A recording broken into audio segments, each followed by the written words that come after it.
اللہ تعالیٰ جل شانہ نے محبوب کریم صلی اللہ علیہ وآلہ وسلم کی امت پر یہ بہت بڑا احسان فرمایا کہ ایسی بابرکت اور نورانی راتیں اور ساعتیں عطا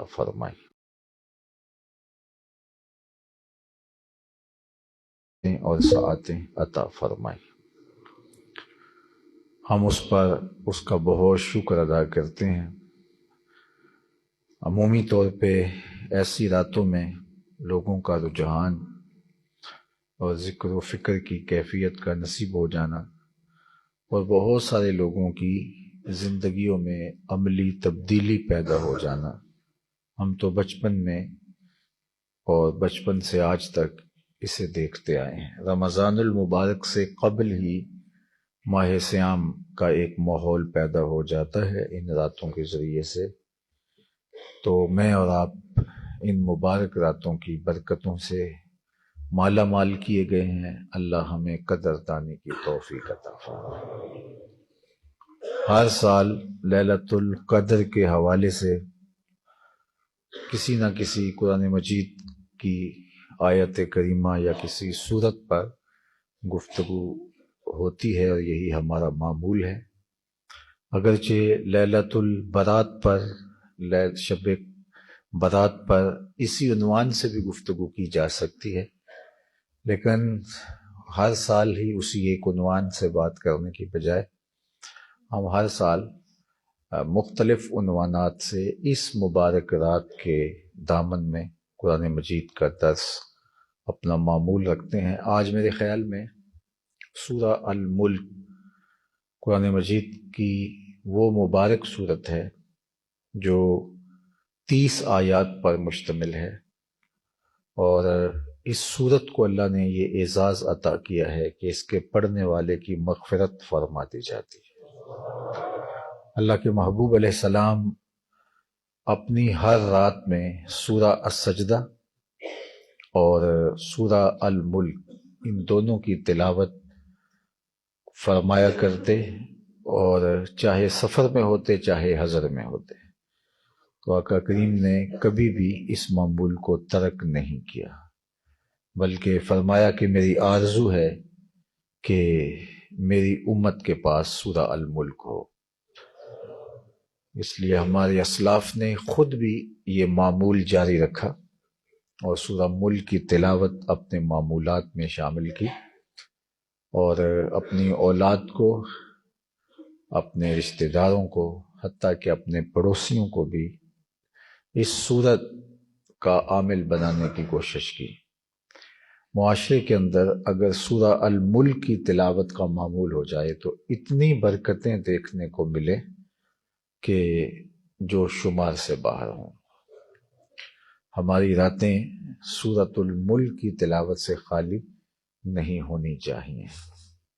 میں آپ کو بتاؤں کہ ہمارے ہاں ہر روز ایک مدت سے سال ہا سال بیت کے سورہ ملک کی تلاوت لازم ہوتی ہے، اور مرکز مصطفیٰ میں جو برکتوں کے مختلف ذرائع ہیں ان میں سے ایک اہم ذریعہ سورہ الملک ہے۔ اس لیے میں آپ سے کہوں گا کہ سورہ الملک کی تلاوت کو اپنے معمولات میں شامل کیجیے گا، اور آپ کا کوئی دن اس صورت کے بغیر نہ گزرنے پائے۔ ایک صحابی تھے، انہوں نے ایک جگہ خیمہ نصب کیا، لیکن جہاں انہوں نے خیمہ نصب کیا انہیں معلوم نہیں تھا، لیکن وہاں کوئی قبر تھی، تو غلطی سے قبر پر خیمہ نصب ہو گیا۔ تو جب رات ہوئی تو انہیں قبر کے اندر سے سورہ ملک کی تلاوت کی آواز آئی۔ اللہ اکبر۔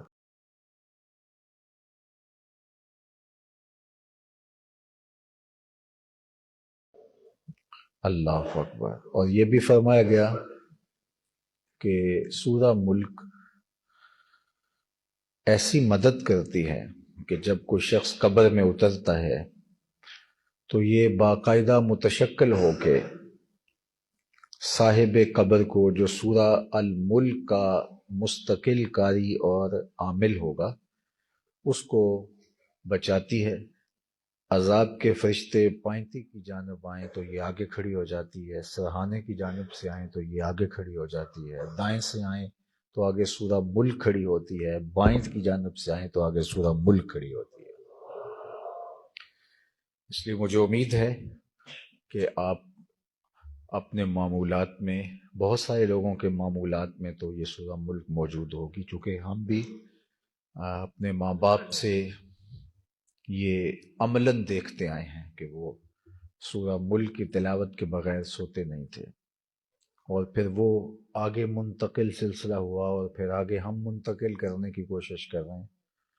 تو ماضی میں تو یہ تقریباً ہر گھر میں ہی تھا، تو آپ میں سے بہت سارے لوگوں کا معمول ہوگا کہ وہ سورۃ الملک کو اپنی راتوں میں ایک دفعہ تلاوت کرنے کا معمول رکھتے ہوں گے، اور اگر آپ میں سے کسی وجہ سے، نہ جاننے کی وجہ سے، سستی کی وجہ سے یا کسی اور وجہ سے یہ معمول نہیں ہے، تو آج کی اس بابرکت رات کے دامن میں اپنے دل سے یہ ارادہ کریں اور اپنے رب سے دل ہی میں عہد کریں کہ ہماری کوئی رات سورۃ الملک کے بغیر بسر نہیں ہوگی، اور پھر دیکھنا اس کی برکتیں آپ کو کتنی نصیب ہوتی ہیں۔ اس کی برکتیں دنیا میں بھی ظہور پذیر ہوتی ہیں اور آخرت میں بھی ظہور پذیر ہوں گی۔ اب سورہ ملک کا سارا مضمون تو آپ کے سامنے میں نہیں رکھ پاؤں گا، لیکن کچھ آیات کا مفہوم آپ کے سامنے رکھنے کی کوشش ہوگی، اور اللہ تعالیٰ توفیق دے کہ میں اس آیت کریمہ، اس کے مضمون کے حوالے سے قرآن مجید کی جو منشا ہے اس کے مطابق کچھ کہہ سکوں۔ ارشاد فرمایا، یہ تمام لوگوں کے نزدیک سورت مکی ہے، اس میں کوئی دوسری رائے نہیں، اختلاف نہیں ہے۔ بسم اللہ الرحمن الرحیم، تبارک الذی بیدہ الملک وہو علی کل شیء قدیر۔ منزہ و برتر ہے، برکتیں اسی کے دامن سے پھوٹتی ہیں۔ کائنات میں جتنی بھی برکتیں ہیں، جتنی بھی کرم نوازیاں ہیں، یہ میرے مالک کی دین ہے۔ تو وہ خود مبارک، مبارک تو چھوٹا لفظ ہے، یہ تبارک کا لفظ ہے، یہ تفاعل ہے اور یہ کثرت ماخذ جاتا ہے۔ تو منزہ و برتر،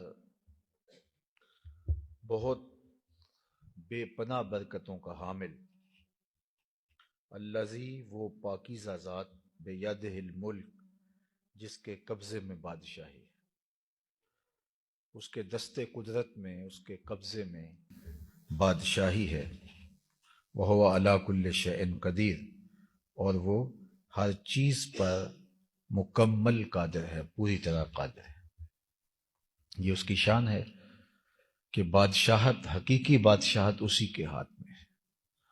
باقی اس بادشاہت سے دنیا پر کسی کو کوئی حصہ دے دے، کسی علاقے کی، کسی خطے کی، کسی جگہ کی حکومت، تخت و تاج کسی کو عطا کر دے تو یہ اس کی مرضی ہے۔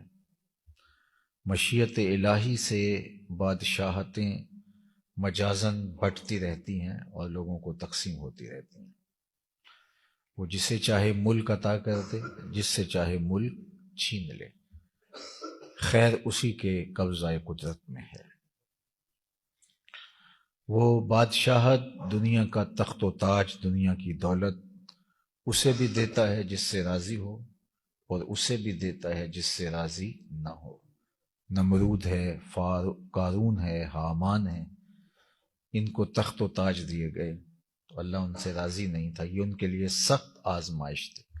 بعض اوقات مخلوق کو اللہ تعالیٰ جل شانہ ان کی کرتوتوں کا مزہ چکھانے کے لیے برے حکمران مسلط کرتا ہے۔